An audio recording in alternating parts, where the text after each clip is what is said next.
Та онгоцны буудагч дээр 5-аас 10 цаг хүлээж байсан уу? Заримдаа нислэг хойшлоход хэдхэн цаг суухад ч хэцүү санагддаг. Гэтэл дэлхий дээр 18 жил онгоцны буудалд амьдарсан хүн байдаг гэдгийг та мэдэх үү?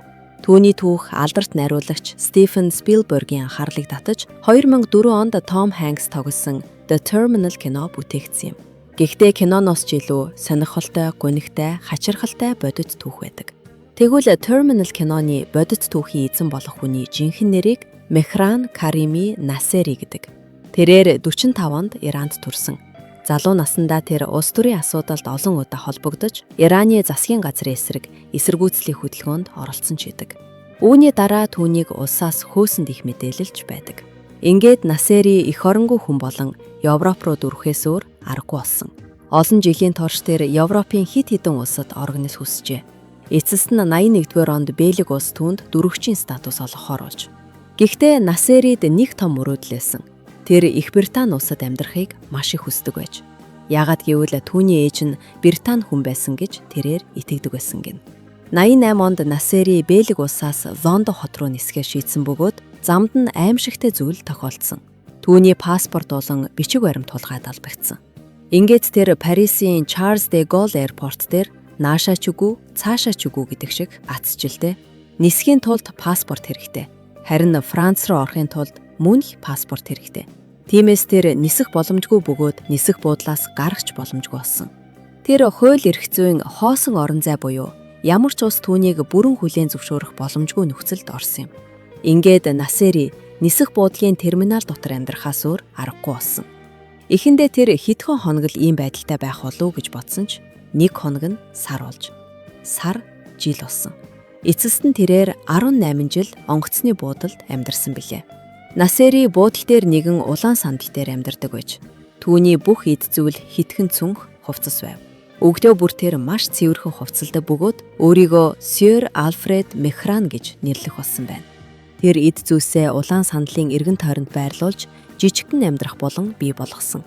Зарим зорчигчид болон нисэх буудлын ажигчид түүнд хоол, хувцс, заримдаа бүр хүнжид хүртэл өгдөг байсан гин. Өглөө бүр Насери маш тогтсон дэгтэй хүн байж л дээ. Тэр нисэх буудлын ариун цэврийн өрөөг ашиглан сахлаа хусаж, нүүр гараа угааж, хувцаа янзлан өмсдөг. Тэр өөрийгөө маш цэвэрхэн нэр төртэй харагдуулахыг хүсдэг байсан ба нисэх буудлын ажигчид түүнийг маш соёлтой, тайван, цэвэрхэн хүн байсан гэж ярьдаг. Өглөөний цайгаа ихэвчлэн нисэх буудлын доторх Макдоналдс эсвэл кафе дээрээс иддэг байж, тэр кофе, сэндвич иддэг бөгөөд заримдаа хүмүүс түүнд үнэгүй хоол авч өгдөг байсан. Өдөржин тэр санж дээр сууж сонин уншиж, дэлхийн мэдээ, улс төр, эдийн засгийн талаар их сонирхдог байжээ. Тэрээр маш их бичдэг хүн байсан бөгөөд өдрийн тэмдэглэлд хөтөлж өөрийн бодол, нисэх буудлын үржлүүлж байгаа хүмүүсийг болон өөрийн өдөр тутмын амьдралынхаа талаар бичдэг байсан.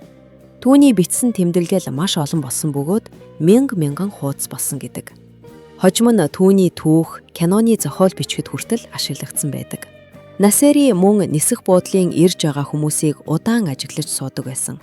Аялагчид, гэр бүлүүд, зорчигчид, ажигчдыг тэр хэдэн цаг ажиглах үйч байсан. Цаг хугацаа өнгөрөх тусам нисэх буудлын ажилчид бүгд түүнийг таньдаг болсон. Дэлгүүрийн худалдагчид, хамгаалтын ажилчид, цэвэрлэгчид хүртэл түүнтэй мэндэлдэг болсон гин. Зарим нь түүнд ном, сонин, хоол өгдөг байсан. Ингээд тэр нисэх буудлын нэг төрлийн танил хүн болжээ. Тэр өөрийн буланг маш их хамгаалдаг байсан бөгөөд тэр хаваар нь бас бус бичиг баримт, сонингууд, дэвтэр, захиа зэрэг зүйлс хадгалдаг байжээ. Шүн болохоор тэр нисэх буудлын сандал дээр унтаж, заримдаа чемоданаа дэр болгож толгойдоо тавьдаг байсан гин. Нисэх буудалд шүн байсан ч гэрэлтүүлэг их байдаг учраас тэрээр нам унтаж чаддгүй байсан гэдэг. Зарим зорчигчид түүнтэй ярилцаж, түүний түүхийг сонсож, зарим нь зураг авч ярилцлах хүртэл хийдэг байсан бөгөөд Насери өөрийгөө Сёр Альфред Мехран гэж нэрлэдэг байсан нь их сонирхолтой. Тэрээр өөрийгөө Их Британтай холбоотой хүн гэж итгэдэг байсан учраас ийм нэр сонгосон гин. Хамгийн хачирхалтай нь Францын засгийн газар нэг удаа түүнд Францад амьдрах зөвшөөрөл өгсөн ч тэрээр татгалзсан байдаг. Яагаад гэвэл тэр зөвхөн Англи руу явахыг хүсдэг байсан. Тэрээр нийтдээ 18 жилийг Charles de Gaulle airport дээр амьдарсан бөгөөд дэлхий дээр хамгийн удаан хугацаанд нисэх буудлын дээр амьдарсан хүмүүсийн нэг гэж тооцогддог. Нийлээд хугацааны дараагаар Насеригийн түүх дэлхийд даяар мэдэгдэж эхэлсэн. Нэртэй найруулагч нар энэ түүхийг сонирхож эхэлжээ. Эцэст нь Стивен Спилберг энэ түүхээс санаа авч Терминатор киног бүтээсэн. Кинонд Том Хэнкс, Виктор Наворский гэдэг дүрийг бүтээж буугаар ардаг бөгөөд дүрийг илүү сонирхолтой болгох үүднээс жинхэнэ түүхийг жаахан өөрчилдөг. Кинонд Виктор Наворскигийн ус гинт сүрдэг. Тэр эх оронгүй болдог бол харин бодит амьдралд Насеригийн бичиг баримт алдагдсан бөгөөд хууль эрх зүйн асуудал үүссэн. Гэхдээ ол санаа найдал нэг хүн системийн алдаанд гатсан. 2006 онд Насери эрүүл мэндийн асуудлаар эмнэлэгт яаралтай хүргэгдсэн. Үүний дараа тэр нисэх буудалд буцаж ирээгүй гэдэг. Тэр Францын төр байрлах газарт амьдрахаар болсон байна. Мехран Карими Насери 2022 онд нас орсон бөгөөд хамгийн сонин зүйл тэрээр дахин Чарльз де Голл нисэх буудалд байхдаа зүрхний шигдээсээр нас орсон байна. Яг тэр л газараа тэрээр маш олон жил амьдарсан. 18 жил. Нэг сандал, нэг хүний амьдрал. Заримдаа бодит амьдрал киноноос ч илүү хачирхалтай байдаг.